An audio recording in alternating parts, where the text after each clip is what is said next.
আকাশবাণী কলকাতার পডকাস্ট। আজ মহানায়ক উত্তম কুমার প্রতিষ্ঠিত শিল্পী সংসদ নিয়ে আলোচনা।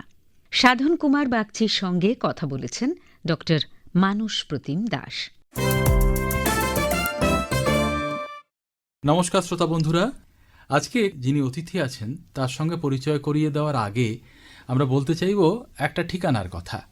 সে ঠিকানাটা কলকাতার লেনিন সরণিতে। চলতে চলতে এই রাস্তার একটা পাশে আপনি দেখবেন এক বাড়ির গায়ে একটা সাইনবোর্ড, সেখানে লেখা আছে শিল্পী সংসদ। ইতিহাসটা যারা অতটা জানেন না তারা এটাকে সাধারণভাবে শিল্পীদের কোনো একটা সংগঠন ভেবে নেবেন, সেটাই স্বাভাবিক। কিন্তু যারা জানেন তারা বুঝতে পারবেন যে এই নামের আড়ালে কত বড় একটা ইতিহাস জুড়ে আছে, যে ইতিহাসের সঙ্গে যোগ রয়েছে বাংলা সিনেমার অসামান্য সেই মানুষটি মহানায়ক উত্তম কুমারের। আর মহানায়ক উত্তম কুমারকে নিয়ে সারা বছর ধরে যখন আমরা আলোচনা করছি তার জন্মশতবর্ষে, তখন খুব স্বাভাবিক যে তার প্রতিষ্ঠিত শিল্পী সংসদ চলে আসবে আলোচনার বৃত্তে। মহানায়কের সঙ্গে কথা বলেছেন, কাজ করেছেন, একসঙ্গে নানা রকম উদ্যোগ নিয়েছেন, তেমন মানুষ শিল্পী সংসদের সেক্রেটারি সাধন কুমার বাগচি আজকে উপস্থিত আমাদের স্টুডিওতে। তাকে স্বাগত জানাই। আপনার কাছে প্রথম যেটা প্রশ্ন, এই যে শিল্পী সংসদ, এটাকে আমরা বর্ণনা করব কিভাবে? ধরুন এই সংসদ, সমিতি, সভা, এরকম নানা রকম নাম হতে পারে। শিল্পী সংসদকে আমরা বর্ণনা করব কিভাবে? অ্যাকচুয়ালি শিল্পী সংসদ হচ্ছে শিল্পীদের, প্রফেশনাল আর্টিস্ট যারা, তাদের একটা প্রতিষ্ঠান, মানে একটা অ্যাসোসিয়েশন।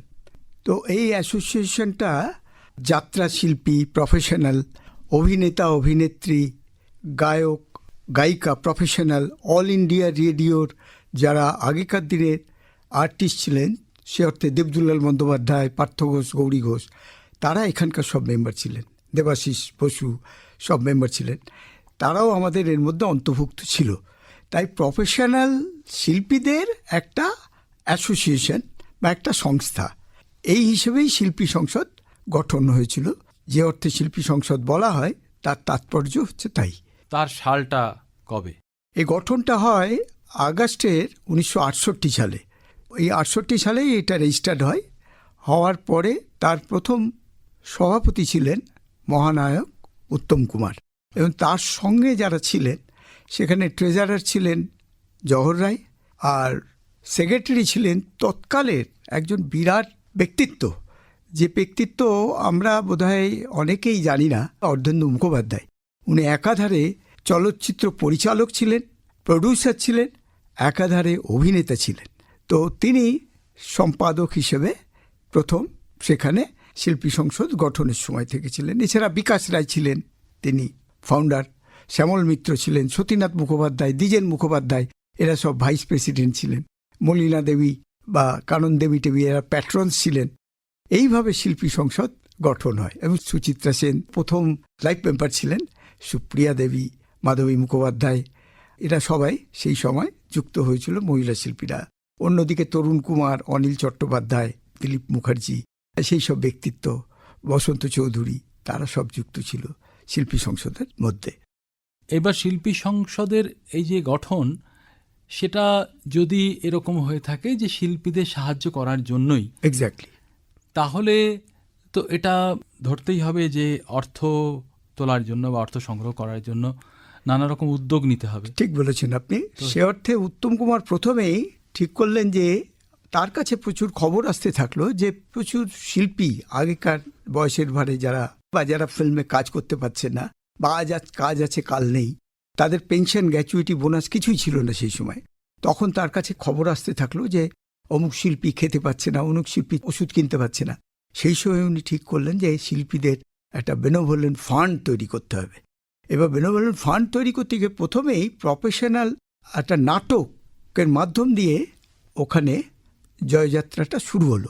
এবং সেখানে বেশ কিছু নাটক, তখন চরিত্রহীন, মিশর কুমারী, বিন্দুর ছেলে, এইসব, বা শাহজাহান নাটক, বা আলিবাবা নাটক, আপনারা জানেন উত্তম কুমার নিজেই অভিনয় করেছেন। তো এইসব নাটকের মাধ্যমে অর্থ সংগ্রহের চেষ্টা হলো, কিন্তু সেগুলো খুব সাফিসিয়েন্ট হলো না। আমাদের যারা সঙ্গীত শিল্পী ছিলেন, গানের শিল্পী ছিলেন, তাদের দিয়ে পারফরমেন্স বিভিন্ন হল ভাড়া নিয়ে অনুষ্ঠান করে সেখান থেকেও কিছু অর্থ সংগ্রহের চেষ্টা হলো। সেটা পর্যাপ্ত নয়।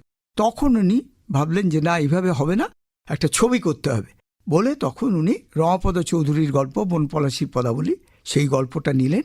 আর ওই আমাদের যে শিল্পী সংসদ 68, তার পাশেই রঞ্জিতমাল কাঙ্কেরিয়া রঞ্জিত পিকচার্স প্রাইভেট লিমিটেড বলে একটা সংস্থা ছিল, তারা এগিয়ে এলো ওই টাকা দেওয়ার জন্য। এবং তখনকার দিনে এরকম অবস্থা ছিল যে উত্তম কুমার কোথাও একটা ছেঁড়া কাগজে সই করে দিল যে আমি তোমার ছবি করছি, তাহলেই প্রডিউসার চলে আসতো।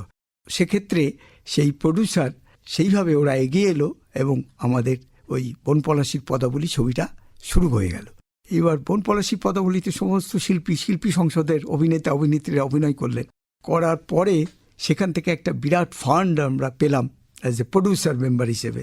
সেই ফান্ড থেকে আমরা ওই বেনোভোলেন্ট ফান্ড সেইটা চালু করে দিলাম।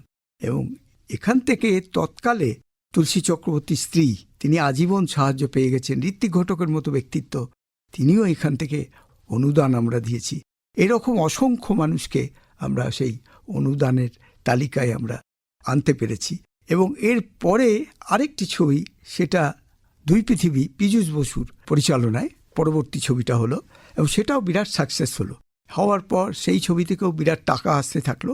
এই করে করে আমরা প্রায় 1978 সালে দুই পৃথিবী ছবি হয়েছিল এবং আমিও দুই পৃথিবী ছবিতে অভিনয় করেছিলাম উত্তম কুমারের সঙ্গে। তো সেই ছবি থেকে অর্থ আসার ফলে উত্তম কুমার তো 1980 সালে 24শে জুলাই গত হলেন। তারপরে আরও একটা ছবি হয়েছিল রুদ্রবীণা বলে, প্যারাবোলা স্যার নারায়ণ সান্যালের গল্প অবলম্বনে ছবি হয়েছিল। অনিল চ্যাটার্জি তখন সভাপতি ছিলেন, তার নেতৃত্বে। এইভাবে আমরা এই দুস্থ শিল্পীদের যে অনুদান প্রকল্প আমরা হাতে নিয়েছিলাম, তাতে প্রায় 1 কোটি টাকা আমরা এই দুস্থ শিল্পীদের তাদের হাতে তুলে দিতে পেরেছি। শুনছেন আকাশবাণী কলকাতার পডকাস্ট। এটা কত সাল অবধি হিসেবটা বললেন? এটা প্রায় এখনো আমরা প্রতি মাসে এখান থেকে প্রায় 30 জন দুস্থ শিল্পী প্রতি মাসে সাহায্য বলাটা ভুল, আমাদের মহানায়কের নির্দেশ ছিল যে তুমি দান করে কাউকে বলতে পারবে না, সেই কারণে আমরা অনুদান বলতাম। আজও ধরুন এই যে পুজোর সময় আমরা প্রতি মাসের যে তাকে অনুদান দিতাম, এবং পুজোর মাসে সব থেকে বড় এক্সগ্রেসিয়া বলে 1 মাসের এক্সট্রা আমরা দিতাম, যাতে পুজোর দিনগুলো এই দুস্থ শিল্পীদের মুখে একটু হাসি ফোটানো যায়। আপনার সঙ্গে তাহলে উত্তম কুমারের আলাপ কবে হলো? আমার সঙ্গে উত্তম কুমারের আলাপ 1973 সালে। আমি একটা ছবিতে অভিনয় করেছিলাম, সেদিন দুজনে বলে, বিভূতি লাহা পরিচালনায়, স্টুডিওতে, নিউ থিয়েটার্সে। সেখান থেকে আমি বিশ্বরূপা থিয়েটারে আসি চৌরঙ্গী নাটকে। চৌরঙ্গী নাটকে তখন অভিনয় করছেন বিকাশ রায়, সত্য বন্দ্যোপাধ্যায়, তরুণ কুমার, প্রেমাংশু বসু, শৈলেন মুখার্জি, আরতি ভট্টাচার্য, রবীন মজুমদার, প্রমোদ গঙ্গোপাধ্যায়, এইসব ব্যক্তিত্বরা।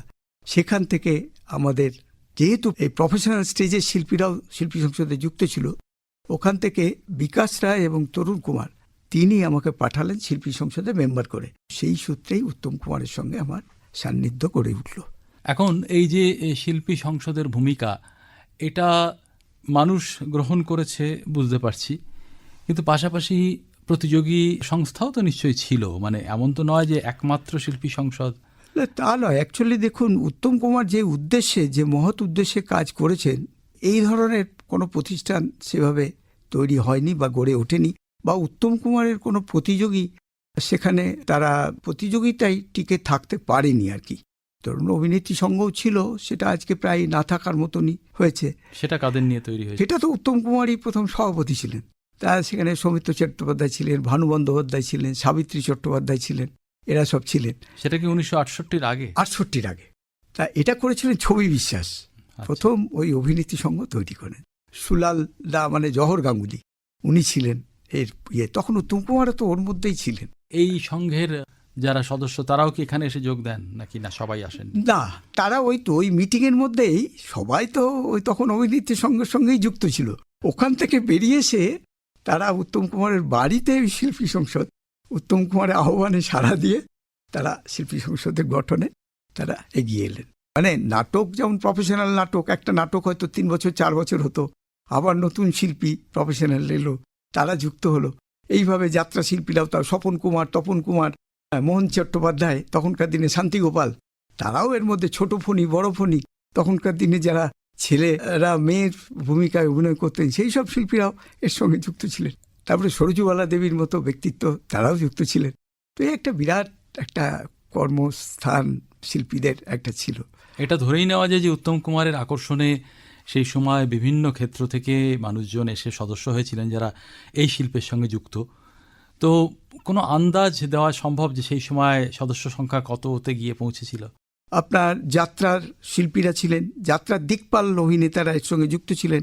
তারপরে প্রফেশনাল স্টেজ, যেটা বিশ্বরূপা, রংমহল, স্টার, মিনার্ভা থিয়েটার, তো এইসব প্রফেশনাল আর্টিস্ট তারা যুক্ত ছিলেন।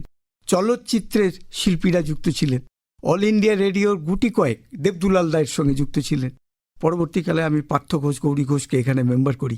শোভনলাল মুখোপাধ্যায় এখানে মেম্বার ছিলেন, সতীনাথ মুখোপাধ্যায়, এরা পরবর্তীকালে আমরা মেম্বার করেছি। তো ওই সময় প্রায় 100-3 মতো মেম্বার ছিলেন সেই প্রথম দিকে। তারপরে এটা বাড়তে শুরু করলো। তারপরে বাড়তে শুরু করলো, আবার উত্তম কুমারের মৃত্যুর পরে কমতেও শুরু করলো। এবং এখন তো আরও একটা অর্গানাইজেশন হয়েছে চলচ্চিত্র অভিনেতাদের নিয়ে, শুধু সেটা আর্টিস্ট ফোরাম।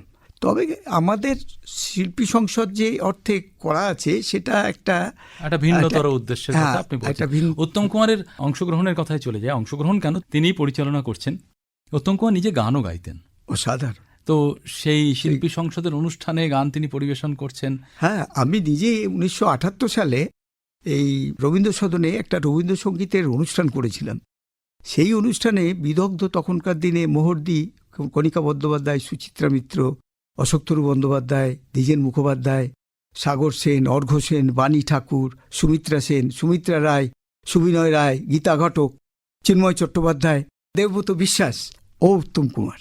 তা ওই অনুষ্ঠানে উনি গানটি করেছিলেন। সেই গানের এখনও রয়েছে আমার কাছে পেন ড্রাইভের মধ্যে।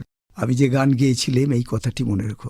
এবং উনি যে গান শিখতেন দুজন শিক্ষকের কাছে, একজন সুশীল কর্মকার বলে তিনি তার কাছে রবীন্দ্রসঙ্গীত শিখতেন, তিনি ছিলেন চার্টার অ্যাকাউন্টেন্ট। কিন্তু উত্তম কুমারকে গিয়ে উনি বাড়িতে চাটাই বিছিয়ে হারমোনিয়াম বাজিয়ে সেই গান শেখাতেন। আর একজন ছিলেন নিদান বন্ধু বন্দ্যোপাধ্যায়, উনি থাকতেন চক্রবেরিয়ার ওইখানে। তো উনি ওই তালিম দিতেন আধুনিক এবং রাগ এইসব সঙ্গীতের প্রতি। তা মহানায়কের নিষ্ঠাও অসাধারণ ছিল। এই মোম জোছনায় অঙ্গ ভিজিয়ে এটাও ওনার কণ্ঠে, ক্যাসেটে পাওয়া যেত, পাওয়া যায়। অনেকগুলো ছবি তো মিউজিক ডাইরেক্টও করেছেন। সে অর্থে যে ক্ষেত্রেই গেছেন সেখানে ওনার কোনো ফাঁকি ছিল না আর কি। শ্রোতা বন্ধুরা, আমরা কথা বলছি উত্তম কুমার প্রতিষ্ঠিত শিল্পী সংসদ নিয়ে, তার কার্যধারা নিয়ে, এবং আমাদের সঙ্গে রয়েছেন এই সংস্থার সেক্রেটারি সাধন কুমার বাগচি। এবং তার কাছ থেকে শুধু সংস্থার কথাই নয়, উত্তম কুমারের জীবনের নানা কথা এটাও আমরা জানতে পারছি। আমরা একটু ফিরে যাই, ধরুন প্রথম দিকে আয়োজিত যেসব অনুষ্ঠান, শিল্পী সংসদ প্রযোজিত নাটকগুলোতে একটু যদি বিস্তারে বলেন, কারা কারা সেই সব নাটকে অংশগ্রহণ করেছে? সেই সব নাটকে অংশগ্রহণ করতেন আমাদের, ধরুন যেমন কমল মিত্র, তরুণ কুমার, সমিতা বিশ্বাস। আমাদের তখনকার দিনে যেগুলো হতো শরৎচন্দ্রের আপনার চরিত্রহীন নাটক, মিশর কুমারী, তারপরে বিন্দুর ছেলে, এইসব নাটক তখন খুব জনপ্রিয় ছিল। আর কোথায় অভিনয় হতো? এগুলো সব কলস হতো বিভিন্ন জায়গায়, বিভিন্ন গ্রামে গঞ্জে আমাদের শিল্পী সংসদকে কল করতো। আমরা সব এখান থেকে বাসে করে গিয়ে সেখানে অভিনয় করে যে অর্থ পেতাম, সেই অর্থটা শিল্পী সংসদের তহবিলে আমরা যুক্ত করতে পারতাম। চারণ কবি মুকুন্দ দাস সেই সময় দেশত্ববোধক নাটক, সেই নাটকও এখানে করেছি। তারপরে মহানায়ক উত্তম কুমার আলীবাবা নাটকটা রবীন্দ্র সদনে মঞ্চস্থ হয়েছে, সেখানে বাবা মুস্তাফা চরিত্রে মহানায়ক আবির্ভূত হয়েছেন এবং জহর রায় সেই নাটকের মধ্যেও ছিলেন। তো এইভাবে আমরা প্রচুর নাটক শিল্পী সংসদের এই প্ল্যাটফর্ম থেকে আমরা করেছি। শিল্পী সংসদটা খোলাই হতো 5টার পরে, তার কারণ প্রফেশনাল শিল্পী তারা দিনের বিভিন্ন কাজে ব্যস্ত থাকবে, সন্ধ্যাবেলায় এসে এই ক্লাবে তারা তাদের সময়টা কাটাবে। তাদের এই যে সারাদিনে যে কাজ, তার মধ্যে দিয়ে তারা নিজেদের এক্সচেঞ্জ অফ ভিউজ সেগুলো করবে। পাল্টে গেছে সময়টা, একদম ঠিক। এবং সেই অর্থে সারা দিন এমনকি সারা রাত ধরেও অভিনয় হয়, ফলে সেই অর্থে বিনোদন বা অবসর যাপনের সুযোগ সেটা বোধহয় পাওয়া খুব কঠিন। সত্যি সত্যিই তাই। চলচ্চিত্র বলবো না, চলচ্চিত্রের নিয়ম কিন্তু একই রকম আছে। সেখানে আপনার শুটিং একটা নির্দিষ্ট টাইম অনুযায়ী আছে, কিন্তু তার সঙ্গে সঙ্গে যে ছোট গল্পের যে সিরিয়াল বা এইসব, সেগুলো এখন অনেক জনপ্রিয় হয়েছে। তো সেই তার যে শুটিংয়ের সময় বা সেটা তো সেভাবে নির্দিষ্ট করে করা যায় না। আবার আমরা ফিরে যাই সেই সময়টাতে, ধরুন 1968 থেকে 1980, মোটামুটিভাবে 12 বছর তিনি রইলেন এই সংস্থার সঙ্গে, যেটা তিনি নিজে হাতে তৈরি করেছিলেন। এখন সেই সময়টার কথা একটু বলুন। ধরুন সন্ধেবেলায় মহানায়ক উত্তম কুমার এসে বসছেন এবং তার চারপাশে অনেকে মিলে বসছেন, গল্পগুজব হচ্ছে। সেখানে কোনো আলাদা গল্পগুজব নয়, মানে আলাদা পরিকল্পনা কিছু নয়, ওই যাকে বলে অবসর যাপন। তো সেরকম পরিস্থিতিটা কেমন ছিল আমাদের সামনে? অ্যাকচুয়ালি এখানে মহানায়ক আমাদের এই শিল্পী সংসদ অফিসে আমাদের যে এক্সিকিউটিভ কমিটি ছিল, তার আমি কনিষ্ঠতম কমিটি মেম্বার ছিলাম। তো সেই সময় আমাদের কমিটির যে মিটিংটা হতো, 21 জন কমিটি মেম্বার ছিলেন। তো সেই মিটিংটাতে উনি পার্টিসিপেট করতেন, আসতেন। আমাদের শিল্পী সংসদের ভেতরে একটা ঘর ছিল, সেখানে ফরাস পেতে তাকিয়া বালিশ ছিল, সাদা চাদরের উপর সেগুলো পেতে এইভাবে মিটিংটা হতো। আর উনি গনসার বিয়ে বলে একটা নাটক, সেই নাটকে উনি পরিচালনার দায়িত্ব নিয়েছিলেন এবং ওই নাটকের উনি রিহার্সালে উনি এখানে ওই নাটক পরিচালনার জন্য একদম ঠিক নির্দিষ্ট সময় ছটায় এসে এই জুনিয়র যারা শিল্পী তাদেরকে সহযোগিতা করে অনুপ্রাণিত করতেন। এখন এই অনুপ্রাণিত করার ব্যাপারটা তো তখনকার সময়ের আমরা দেখতে পাচ্ছি না। হ্যাঁ, সেটা কোনো ভিডিওতে ধরা নেই। না, ধরুন পরিচালক হিসেবে তিনি কেমন ছিলেন? খুব কড়া ছিলেন নাকি? না, অসাধারণ ছিলেন। কেননা আপনি দেখবেন আগেকার দিনে যেসব ছবি হয়েছে, ফিল্ম হয়েছে, সেই সব ফিল্মে দেখবেন যে যারা উত্তম কুমারের সঙ্গে দুটো ছবিতে হয়তো কিছুটা চরিত্রে অভিনয় করেছে, তাদের কাছ থেকে শোনা আমরা দেখেওছি যে উনি অসাধারণভাবে সেই তাদেরকে সহযোগিতা করতে। ধরুন একটা রত্না ঘোষালের মতো একজন শিল্পী, সে 10 বছর বয়সে অভিনয়ে এসছে, তো তাকে কখনো হয়তো পেয়ারার গাছে পেয়ারা পেরে দিচ্ছে আউটডোর লোকেশনে। তো এইভাবে তার সঙ্গে একাত্ম হয়ে, মানে যাতে বুঝতে দেননি কখনো যে উনি উত্তম কুমার বা ওই ব্যক্তিত্ব, এইটা একটা বিরাট সহজ সরলতা ছিল। আর একটা বড় যিনি মহত্বতা ছিল, সেটা হচ্ছে যে উনি সবারই সঙ্গে, যেমন একটা কথা বলি, 1973 সালে একটা বিরাট বন্যা হয়েছিল মালদাতে। সেই সময় সেই মালদায় গিয়ে উনি বাসে করে এখান থেকে অল দ্য ওয়ে সেই চৌহান কোম্পানির বাসে করে সমস্ত সঙ্গীত শিল্পীদের সঙ্গে বাসে ওই রকম আড্ডা মারতে সেই মালদহ গেলেন এবং সেখানে ওই বন্যাত্রাণের একটা অনুষ্ঠান, সেই অনুষ্ঠান করে আবার বাসে করে ফিরলেন। তো এই যে তার যে এই সবারই সঙ্গে থাকা এবং সহমর্মিতা এবং সবাইকে নিয়ে চলা, বিরাট মনের মানুষ ছিলেন, সেই কারণে এটা সম্ভব হয়েছে। গনসার বিয়েতে আরেকবার ফিরে আসি। হ্যাঁ, পরিচালনা হচ্ছে, তিনি করছেন এরকম শিল্পী সংসদে ঘরে বসে। আর কারা কারা রয়েছেন তখন? তখন আমাদের সব জুনিয়র আর্টিস্ট আমরা। আচ্ছা। তো জুনিয়র আর্টিস্ট ধরুন আমরা ওই প্রফেশনাল স্টেজে কাজ করি, বিশুরপা থিয়েটারে কাজ করি, বা যাত্রাতে কেউ কাজ করে, বা চলচ্চিত্রে কাজ করে, সব জুনিয়র শিল্পী। তাদেরকে নিয়ে মহানায়কের ওই গনসার বিয়ে নাটকটা, এর মধ্যে কোনো সিনিয়র শিল্পী ছিল না, একমাত্র উত্তম কুমার উনি পরিচালনার দায়িত্ব নিয়েছিলেন। শুনছেন আকাশবাণী কলকাতার পডকাস্ট। এইবার যদি একটু শেষের দিকে, অর্থাৎ 80-র দিকে চলে আসি, যখন মানে তার শরীরও ভেঙে পড়ছে বা খারাপ হচ্ছে, তখন শিল্পী সংসদের সঙ্গে যোগাযোগ তো খুব স্বাভাবিকভাবে একটু ক্ষীণ হয়ে এসেছিল। না, এটাই তো সব থেকে ভুল তার কারণ হচ্ছে উত্তম কুমার মনোপ্রাণে প্রতিদিন শিল্পী সংসদের সঙ্গে যুক্ত ছিলেন। তার কারণ 1978 সালে আপনি জানেন যে ভয়াবহ বন্যাটা হয়েছিল। সেই বন্যার সময় আমরা এখানে film star festival cricket match একটা করেছিলাম এবং এই বন্যার ত্রাণে তখনকার দিনের যে চিফ মিনিস্টার ছিলেন, তার হাতে একটা বিরাট অর্থ আমরা তুলে দিয়েছিলাম এবং সেটা বোম্বে, মাদ্রাস এবং কলকাতা এইসব শিল্পীদের এনে এখানে ইডেন গার্ডেনে এইখানে সেই ক্রিকেট ম্যাচটা হয়েছিল এবং এই ক্রিকেট ম্যাচটা পুরোটাই অর্গানাইজ করেছিল মহানায়ক উত্তম। তার বাড়িতে মিটিং হতো, সেই বিভিন্ন আমাদের সংস্থা যারা আর অন্য সংস্থা হচ্ছে তাদেরকে যুক্ত করে, লায়ন্স ক্লাব, রোটারি ক্লাব, তাদের সঙ্গে যুক্ত করেই করে এটা শিল্পী সংসদের জন্য। তারপরে ধরুন 1980 সালের আগেই 2 পৃথিবী ছবি, সেটাও তো একদম 1980 সালেই রিলিজ হলো, মহানায়ক মারা যাওয়ার ঠিক 1.5 মাস আগে। তো সে ভেরি মাছ উনি ওর সঙ্গে যুক্ত ছিলেন। দুই পৃথিবী ছবি আপনি দেখেছেন, তার যে নির্বাচন আপনাদের হয়তো একটু উল্লেখ করছি। এই দুই পৃথিবী ছবিতে প্রথম ভিক্টর ব্যানার্জিকে কমার্শিয়াল ছবিতে উত্তম কুমার এনেছিলেন। তার কারণ উনি একটা শতরঞ্জ কি খিলাড়ি বলে একটি ছবি সত্যজিৎ রায়, তাতে এক সিনের একটা ন্যারেটারের ভূমিকায় অভিনয় করেছিলেন। সেইখান থেকে উত্তম কুমার তাকে পিক আপ করেন এবং এই দুই পৃথিবী ছবি যে উত্তম কুমারের যে ভাই, সেই চরিত্রটা, এটা উনিই হিরো এই ছবির, সেই একটা অনামী অভিনেতাকে এই ছবির মধ্যে যুক্ত করলেন, যার ফলে শিল্পী সংসদে একটা বিরাট একটা অশান্তি তৈরি হয়ে গেল মহানায়কের বিরুদ্ধে।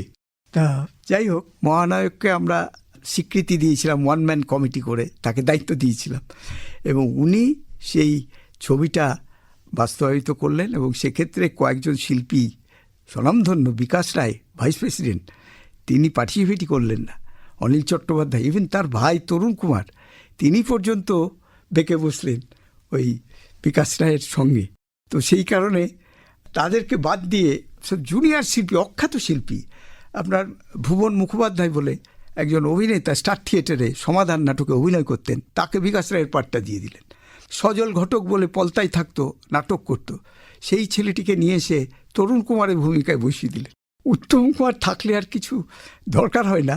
তো সেই কারণে উনি নিজের কাঁধে শিল্পী সংসদকে নিয়ে বয়ে বেড়াতেন এবং প্রতিদিন শিল্পী সংসদের সঙ্গে তার নারীর টান ছিল এবং প্রতিদিন তিনি শিল্পী সংসদ নিয়েই থাকতেন। আচ্ছা, এটা তো বলাই যায় যে কোনো সংস্থার জীবনকালে কিছু সংকট আসে।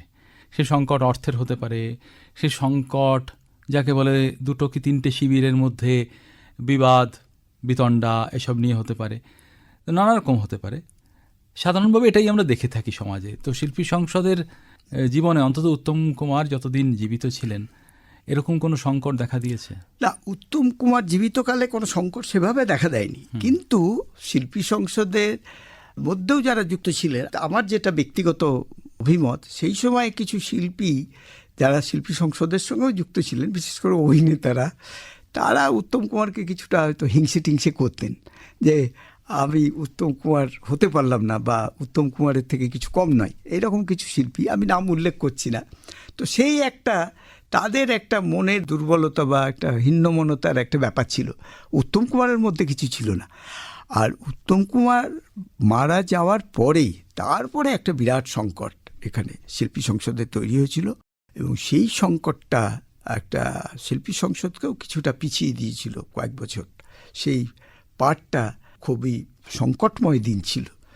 যাই হোক, মহানায়কের আশীর্বাদ, তার অনুপ্রেরণা, সেই প্রচেষ্টাকে আমরা কাটিয়ে উঠে আবার শিল্পী সংসদ স্বমহিমায় বিরাজ করছে। তারপরে প্রেসিডেন্ট মাধবী মুখোপাধ্যায় হয়েছেন, তারপরে সুপ্রিয়া দেবী হয়েছেন, অনিল চট্টোপাধ্যায় ছিলেন, তার আগে মহানায়ক মৃত্যুর পরে ঠিক ইমিডিয়েট পরে বিকাশ রায়, উনি প্রেসিডেন্ট ছিলেন। তো এইভাবে আস্তে আস্তে বর্তমানে ঋতুপর্ণা সেনগুপ্ত প্রেসিডেন্ট। আজকের অনুষ্ঠানে এই সব কিছু শুনতে শুনতে একেবারে শেষ প্রশ্নে আমরা উপস্থিত হয়েছি এবং শেষ প্রশ্নটা হচ্ছে এইরকম যে উত্তম কুমারের জন্মশতবর্ষে তাকে নিয়ে আপনাদের কি কি পরিকল্পনা রয়েছে বা ইতিমধ্যেই হয়তো তার কিছুটা আপনারা সেরে ফেলেছেন বা কি করতে যাচ্ছেন? আমাদের বিরাট পরিকল্পনা রয়েছে এবং আমরা সেই নিয়ে আলোচনাও করছি। এবং আপনারা জানেন যে আমরা প্রতি বছর একটা চলচ্চিত্র উৎসব করে থাকি নন্দনে। তা ভবিষ্যতে আমরা ওটাকে হয়তো 1 মাসব্যাপী চলচ্চিত্র একটা উৎসব, মহানায়কের ছবি দেখিয়ে তার ব্ল্যাক অ্যান্ড হোয়াইট, সেই একটা প্রোগ্রাম রয়েছে। এর বাইরে আরও অনেক অনুষ্ঠান হবে। মহানায়কের জন্মদিনে আমরা একটা বিরাট পদযাত্রা করব। সেই পদযাত্রা টালিগঞ্জ ট্রাম ডিপো থেকে শুরু হবে। মহানায়কের মুখের যে ছবি সেইটা নিয়ে মুখোশ পরে সেভাবে সবার মুখে সেটা থাকবে। এইভাবে একটা বিরাট পদযাত্রা হবে। কোনো সংকলন বের করছেন? আমরা শিল্পী সংসদ থেকে সংকলন বেরোচ্ছে না, তবে আমরা মাধবী মুখোপাধ্যায়ের উপরে একটা আমরা ডকুমেন্টারি করছি। আর একটা যেটা, সেটা হচ্ছে যে আমরা একটা ছবি করছি, 4th ছবি, 4র্থ ছবি শিল্পী সংসদের ব্যানারে। শিল্পী সংসদের প্রডিউসার হিসেবে শিল্পী সংসদ আর একটা ছবি করছে। এটি শতবর্ষের একটা, যেটা মহানায়ক যার মাধ্যম দিয়ে অর্থ সংগ্রহ এবং এই দুস্থ শিল্পীদের অনুদান প্রকল্প শুরু করেছিলেন। তো সেই জন্য আর একটা আমরা ছবি তৈরি করছি শিল্পী সংসদের ব্যানারে আর কি। শ্রোতা বন্ধুরা, এতক্ষণ আপনারা শুনলেন সাধন কুমার বাগচির সাক্ষাৎকার, এবং তিনি মহানায়ক সম্পর্কে অনেক অজানা তথ্য আমাদের জানালেন। হয়তো তার কিছু কিছু অনেকের জানা, কিন্তু এটাও ঘটনা যখন তাঁরই প্রতিষ্ঠিত শিল্পী সংসদের আজকের সেক্রেটারি এই কথাগুলো বলেন, তখন তার একটা অন্যরকম গুরুত্ব থাকে, অন্যরকম মাত্রা থাকে। তো আজকে তিনি বললেন এবং মহানায়ককে স্মরণ করার সুযোগ করে দিলেন। মহানায়ক সবার প্রাণাধিক প্রিয়, মহানায়ক সবার কাছে অত্যন্ত ভালোবাসার। তো সেই মানুষটিকে এইভাবে স্মরণ করতে পারা একটা আনন্দের ব্যাপার। তাকে ধন্যবাদ জানাই সাধনবাবুকে, এবং আশা করব পরবর্তীকালেও আমরা এরকম বিষয় নিয়ে আমরা অনুষ্ঠান করতে পারবো। অবশ্যই আকাশবাণী কলকাতা কেন্দ্রকে ধন্যবাদ জানাচ্ছি। নমস্কার। ধন্যবাদ। আকাশবাণী কলকাতার পডকাস্টে আজ শুনলেন মহানায়ক উত্তম কুমার প্রতিষ্ঠিত শিল্পী সংসদ নিয়ে আলোচনা। সাধন কুমার বাগচির সঙ্গে কথা বললেন ডক্টর মানস প্রতিম দাস।